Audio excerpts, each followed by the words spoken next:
Welsh International Tango Festival 2022.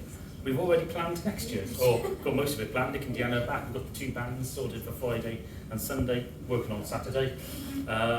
Yeah, we've got lots planned for that. And we've also got the spring weekend as well, which is all planned. If you're watching this and you've been to the festival, thank you for coming. So this is a recap that we normally would film for our Monday classes, but we're going to include the 4 workshops that we taught at the festival in this, and we're going to do them in order. We'll probably combine the blues workshop and the Tango Blues Fusion workshop.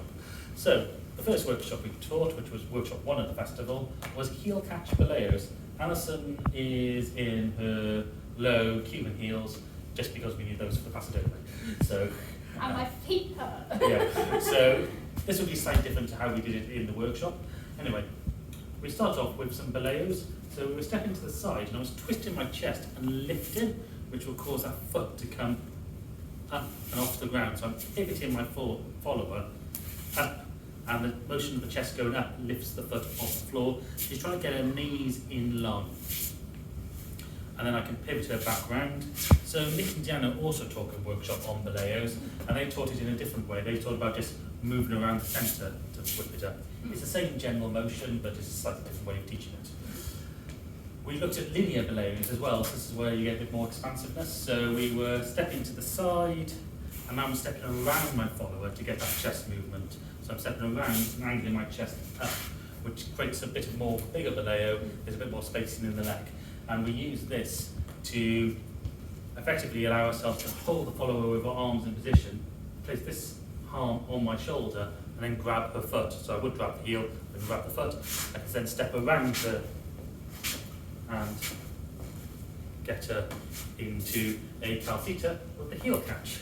So how you move around your follower is up to you. So people are doing like a normal walk around, which works. So it's whatever works for you.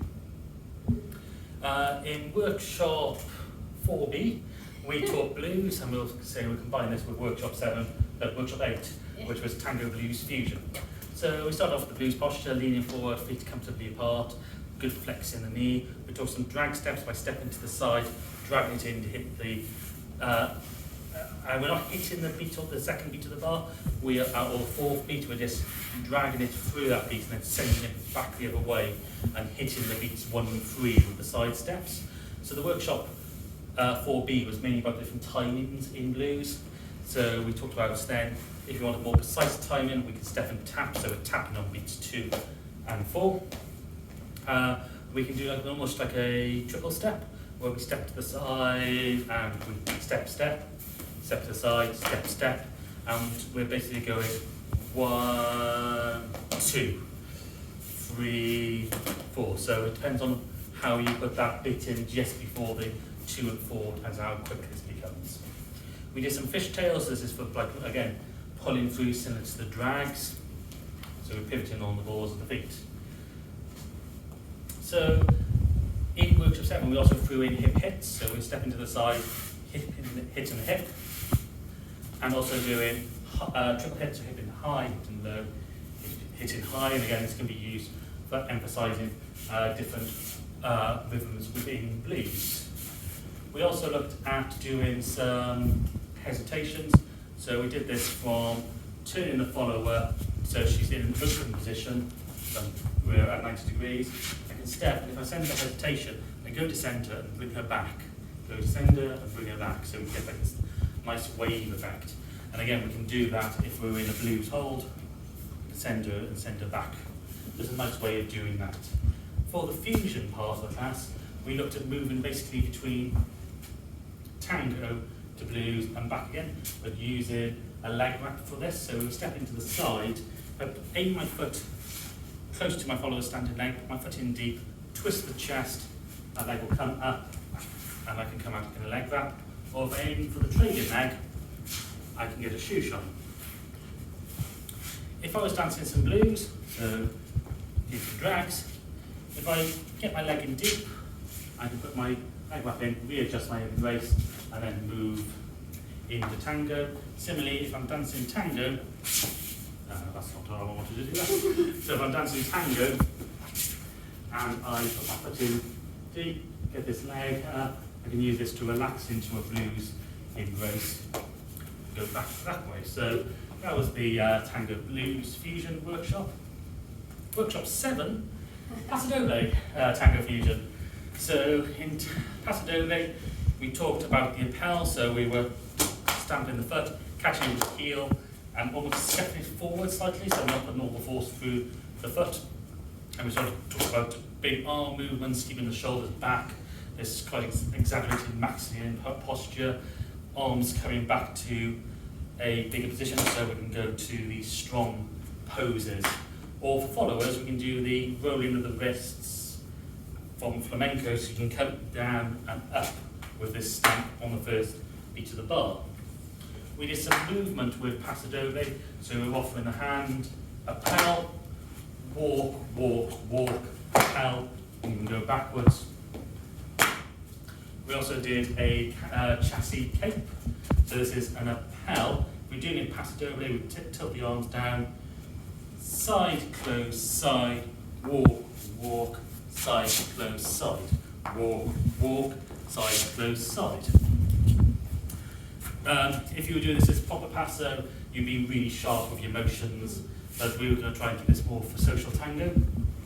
So what we did was we could first of all just put the aggression of passo into our tango if we wanted to, and mix it with a few stamps to see what that did.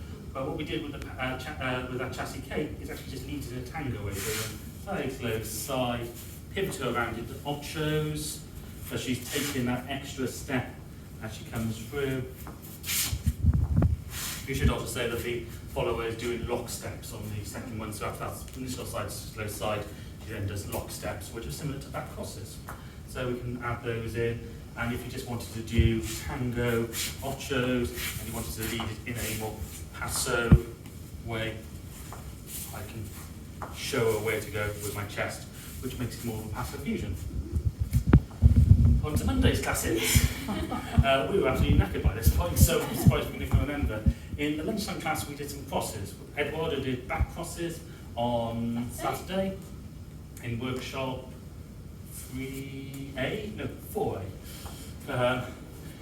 So we did some crosses today, so we did some forward crosses, side stepping to the left, walking outside, pivoting her into the cross and walking out. By the way, we've got a cross after last year's Welsh Tango Festival on a Monday class in the evening, yeah. We can do double crosses, so I can take her into one cross and then walk forward and come out with another cross, and this will move us briefly into cross system of walking and then back out again. We also did some back crosses, so I put her into one cross. I don't pivot her to transfer her weight onto her front foot. I start walking backwards. If I keep my chest twisted towards her, she will go into some back crosses in chains. We took them out into forward ochos, so we did a cross over pivot her out into ochos. If I lean her into me when she's going to one side, I can put back crosses into my ochos, or I can use it almost as a decoration in the pivot. Finally, we came to the evening class, and we thought we'd have some fun with this by doing colgadas. And we had a load of beginners. We said you can't do colgadas for beginners. So the main moves that we talked about technique and some exercises to build that. We won't go into this recap video, but we were effectively going into forward ochos. I was stepping across my left foot, stepping to meet the follower with a forward step on the right, so we're both going forward with the right. And then I was leaning her away, so she's sending the hip out, keeping her upper body upright, bringing this leg in, and we're getting the colgada here, which you can then walk out and step through. We also did a version where we took it into a gancho, so forward ocho,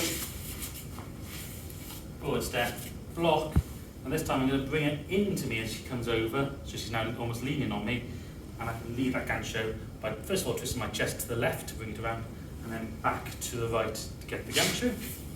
And then finally we turned it into a spinning colgada by sidestepping, ocho, block, leaning her out, and now I'm stepping back and around, bringing that colgada around in a big turn. So, that's a long video. Thank you for watching. I hope you all enjoyed it, the festival, and we'll see you again next year. Thank you. for watching this Urban Tango Nights recap. If you like these videos, please subscribe to our channel by clicking the logo. You can find more of our class summaries down here and other videos of us dancing tango over here. You can also follow us on Facebook, Instagram, Twitter and Meetup. Links are in the description below, and you can also subscribe to our newsletter using the link below.